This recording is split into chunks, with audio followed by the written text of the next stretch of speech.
Recalling the previous video, we stopped by looking at how we calculate this Anova statistic, and we do it by comparing the average variation between the groups relative to the average variation within the groups. And we argued what is the average variation between the groups, so comparing to the overall mean, comparing to the baseline, and variation within the groups is the differences between all the observations and the average of that specific group. Now, the test to use for that, we're using an F-test, and let's actually prove what this mean sum of squared differences between the groups. That's how we actually read this. Let's show what that means. So the mean sum of squared between the groups, what is a mean? It's an average, meaning that we must have the sum of squared differences between the groups divided by the number of groups minus 1. I'm going to explain in a second why we do it. And here we have the same analogy. This is the mean sum of squared differences, the mean variation, the average variation within a group, inside a group. So we take the total sum of squared differences, the total variation within these groups, divided by n minus I. Now, let's first write what is this SSB and SSW, and then we'll have a proof for why we divide by I minus 1 and n minus I. Because otherwise the data that we would compare would not be very helpful, not be very reliable. So the sum of squared differences, we know that we will take some differences to the power of 2. Which differences? Between the groups. Which groups? These three groups. So we take the average salary inside every group from the, what did we say? Overall salary, the baseline, the overall mean. So from the mean of all these three groups, we take the square and we take the sum. That's what we said, we take the sum. We take the sum and we multiply all these differences for the number of observations that we are having in that specific group, Ni. Hope this makes sense. So once again, we take the differences from this point and the baseline for all of these three cases. We sum the squared differences to find out the overall variation. Now compare this with the SSW, with the differences within the group. In that case, we would have much more variation, because we would take, and I'm not going to write exactly with all these sigmas notations because that might make things more confusing, and I prefer keeping it a bit more simple just to understand the intuition. So we also take the sum of all the differences between the actual observations in the group minus the average of that specific group to the power of 2. And we do this for all three groups. So we do this for Amsterdam plus everything for Rotterdam plus everything for Utrecht. So we take all these differences. I'll try to do it on this. I'll actually zoom in to try and do it on the graph so that it makes more sense.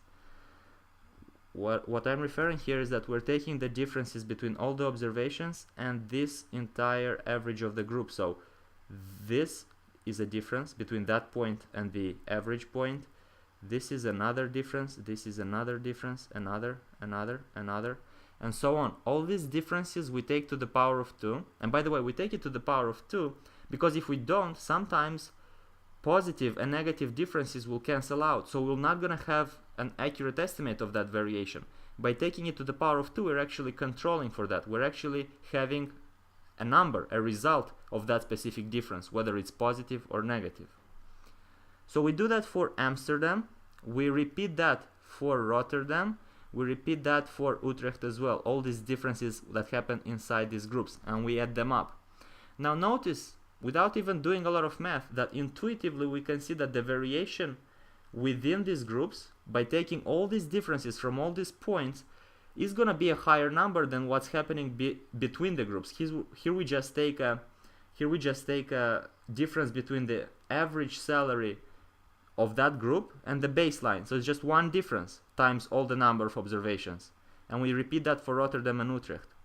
The point that I'm trying to make is that the reason we divide by these degrees of freedom, so in the first case we divide by the degrees of freedom, which are the number of groups, I stays for the number of groups, which in this case is 3, and then minus 1. And here we divide by the number of total observations, which, I don't know, we were not working with a specific number here just for the sake of the example, minus the number of groups, which is 3 groups. The groups are the cities, Amsterdam, Rotterdam, Utrecht. The reason we divide by these degrees of freedom is to normalize this variation, to make it average. This is the average for the groups, this is the average for what's happening inside the groups. So in that case, it's more accurate to compare averages instead of comparing totals, because when we compare totals, we're not having a reliable estimate. These things obviously happen to be more, so more variations in total, so that's not going to be exactly accurate. But if we take the mean, if we control for that, if we deflate that variation, it's making it more realistic to compare.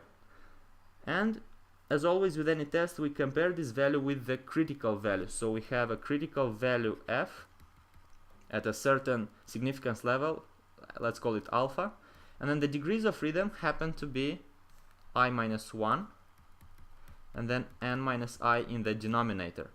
And based on this comparison, we can give the conclusion that if we have it in the rejection region and we reject the hypothesis, let's assume that we reject the hypothesis based on this data, then we have enough evidence that the average salaries differ.